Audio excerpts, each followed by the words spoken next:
Vikrant sir, आज आपण बघितलं की प्रत्येक महापुरुषाला जातीचं लेबल लावून बघितलं जातं. बरोबर.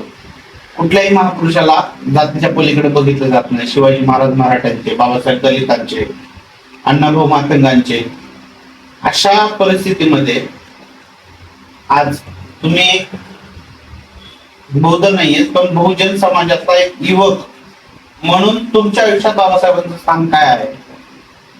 मुळात माझ्या आयुष्यात जे बाबासाहेबांचं स्थान आहे, तर जेव्हा कोणी बाबासाहेबांकडे पाहायचो तर लहानपणी एक वाक्य घरातल्या मोठ्या माणसांकडनं असायचं.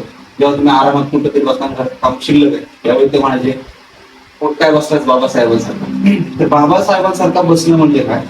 तर बाबासाहेबांसारखं बसणं म्हणजे तुम्ही त्या स्टेजला पोहोचणं जिथून तुम्हाला कोणी हलवू शकत नाही, ते आढळस्थानमध्ये बाबासाहेब. मग माझ्यासमोर कधी प्रश्न आले नाहीत की मी अमुक जातीचा, मी अमुक समाजाचा, मग बाबासाहेबांना वाचू कसं, त्यांना लिहू कसं, त्यांच्यावर बोलू कसं, कधीच प्रश्न आले नाहीत.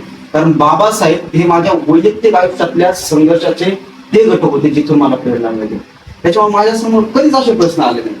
आणि म्हणून समाजाचं ह्या गोष्टी जर आपल्याला जाती त्याच्या पलीकडे महापुरुषांना पाहायचं असेल ना, एक तर काय होतं, जयंत कुठल्याही महापुरुषाचे आले की सकाळी आदल्या दिवशी एक स्टेटस सुरू होतं की मी या समाजाचा मी ह्यांना मानतो. उपकार करताय आपण कोणीच त्याच्यावरती उपकार करत नाही. मानणं आणि जाणणं ह्याच्यात फार फरक आहे. एकदा त्या व्यक्तीच्या विचाराच्या पलीकडे त्या माणसाच्या आयुष्यात आलेली जेवढी काही संघर्ष आहेत, एकदा तुम्ही ते वाचायला शिकलात ना, की मग तुम्ही जात, धर्म, पंथ ह्याच्या पलीकडे त्या माणसांना आपलं करू.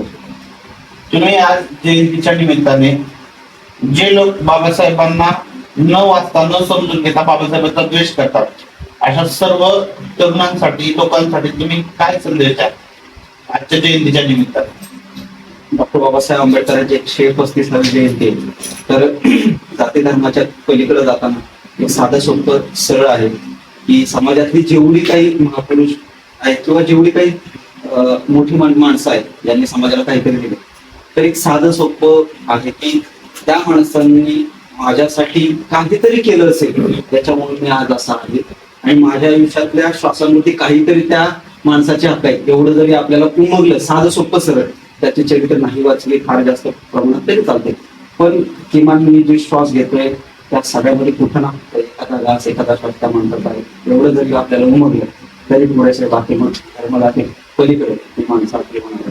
तुम्ही कविता करता, जर तुम्हाला बाबासाहेबांचं तुमच्या आयुष्यातलं किंवा बाबासाहेबांचं एकंदरीत वर्णन करायचं म्हणलं, त्यांच्या कार्याचं कौतुक करायचं म्हणलं, तर कवितेच्या माध्यमातून तुम्ही आज काय शुभेच्छा द्याल?